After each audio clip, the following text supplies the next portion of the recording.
out favorites.com and go with the home team, Mississippi Farm Bureau. Kendall Rogers from D1Baseball.com joins us as he has every single week this season. We appreciate the time as always. Kendall, what's up, my man? Oh, not much better. How are you? I'm good. Let me see if I can start you with a little controversy. I know you don't love controversy, but we'll throw it out there. So last week, we saw the video and heard the audio of Jim Schlossnagle in a Texags interview in which he talked about some teams or a team in the SEC that was using technology to their advantage, especially in home games. And I feel like that's gone quiet since we heard that a week ago. I'm sure you've done a little bit of digging and tried to kind of figure out what's going on. Have you found out anything? What's going on with this?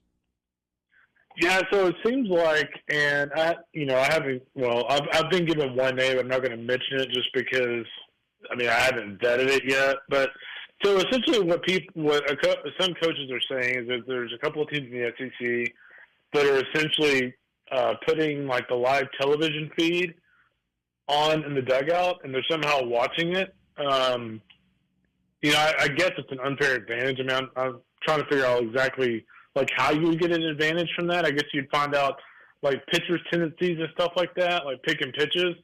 But that's what it seems like it stems from. I think it's one of the things that probably would have gone not talked about had the Christian Maracna thing not happened at A&M last week.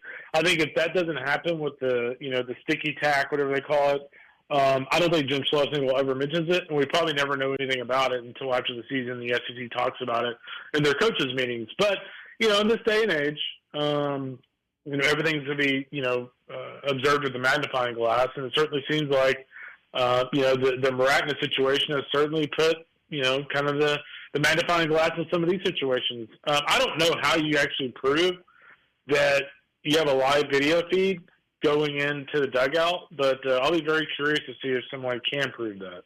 Yeah. What did you make of Wes Johnson's response when he was asked last week about the sticky stuff situation, and he basically said, I don't have enough time in my day to worry about internet speculation or something like that. It was very much a non-answer to that question. Well, I'll tell you what, I'm a big Wes Johnson fan. I've known Wes forever, but it reminds me of like the deal where you're cheating your girlfriend when you're in high school, and she's like, did you cheat on me? Well, I would never do something like that. That's what it kind of reminded me of, right? Oh, I would never, ever do that. Wink, wink, nod, nod. So, I don't know. I don't think it's something like Wes is planning out, but I don't think it takes a rocket scientist to go look at what happened and go, that was pretty shady. I don't think he's directing guys to do that, but I think his non-answer is kind of his answer in a way. Like, I think that was his way of saying, like, yeah, I know exactly what we're talking about, and I agree, essentially. Do you think the use of sticky stuff is widespread in college baseball? We know it was being used a lot in Major League Baseball, and they had kind of a crackdown on it a year or two ago. And do you think it's pretty widespread in college baseball also? I think it would be really obvious if it was, right? Like, I was talking to somebody close to the program the other day, and they were like, well, we're actually more angry that we didn't notice it. Because if you go back and look at the John Boy videos of Maracna in that game, he goes to the glove every single pitch. And so I'm thinking college baseball, if you're going to your glove like that every single pitch, I think somebody would pick up on it. And here's the other thing. I do think this is a consequence of that. I do think, A, the SEC is going to look at this, and I do think, B, I think the NCAA, especially in the postseason, I think they're going to take a look at doing what they do in Major League Baseball, and that's checking gloves periodically throughout the postseason, because the postseason is the one part of the season where if you're the NCAA, you don't even want a chance that kind of deal coming up and becoming an issue and having a team go, oh, well, we lost because of that. And so I do think one of the consequences from this could be the NCAA putting something in place, maybe not this postseason, but next postseason, kind of like the celebration rule they put in, maybe next postseason putting in something where they can actually check these things. Be interesting to see how that plays out.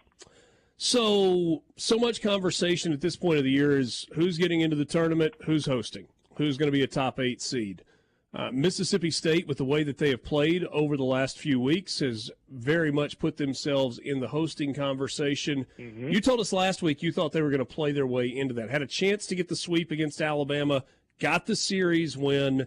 They've got the road trip to Arkansas this weekend. They host Missouri. You standing by what you said a week ago? You think there's no question? I shouldn't say no question, but you think it's more likely than not that Mississippi State is a host when those teams are announced? I think Mississippi State's a host before they even get to Hoover. I think they'll win a game at Arkansas this weekend, and I think they sweep Missouri at home. That would put them at 8 or 18 conference wins. That's a host. That's 100% a host. So, yeah, I think Mississippi State's hosting. I think even if they only take 2 or 3 from Missouri, that puts them at 17 conference wins, which with that kind of RPI, they would be in great shape to host. So, I mean, knock on wood, crazy as it sounds, I think Mississippi State has to work its way out of a host at this point. Ooh, that is. They would have to get swept by Arkansas and then scuffle against Missouri. Obviously, that would change the dynamic. But if they get swept by Arkansas, I feel like they're going to have to sweep Missouri. But, I mean, I would expect that at home, frankly. Yeah. Southern Miss had exactly what they needed this past weekend. Yeah. They got a sweep of Coastal Carolina. Coastal does not have a good conference record, but they do still have a pretty decent RPI. How much safer should Southern Miss feel this week than they did a week ago at this time? Yeah, I think they're in great shape now. I think if you look at their conference standing, you look at where they are, they're near the top, right behind Louisiana. The fact they're up to 42, they had a big weekend sweeping Coastal. You know, if you look at the remaining schedule, it's very advantageous with Arkansas State on the road. They do have the Ole Miss midweek, but I'm more talking conference. And they get Texas State at home. I mean, I think the worst case scenario is probably finishing 4-2 in that stretch. So I think Southern Miss is smooth sailing from here on out. I think they're safe to be in. Pretty solid as a 3 seed, or could they potentially play themselves into a 2 seed? Absolutely. I mean, if they finish in the top 3 in that Sun Belt, which is a really good conference this year, everybody kind of knows that, they could absolutely be a 2. Sounds like a good 2 for Starkville. We've seen that before.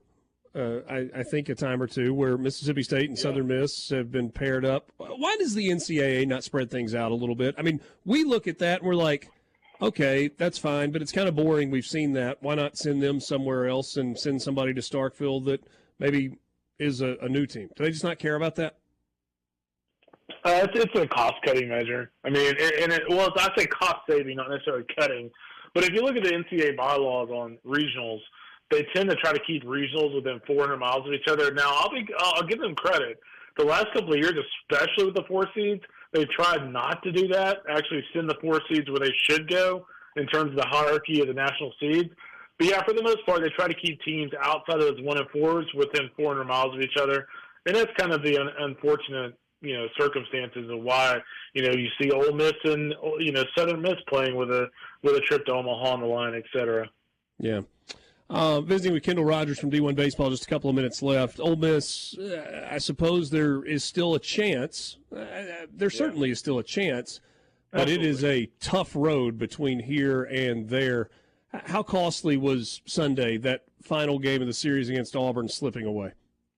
Yeah, it was huge, and I think the way that thing ended was honestly, like, if you're Mike Bianco, like, that right there is literally like the microcosm of this season. It's like, okay, we're about to sweep Auburn on the road, backstop, just really bad catching behind the plate.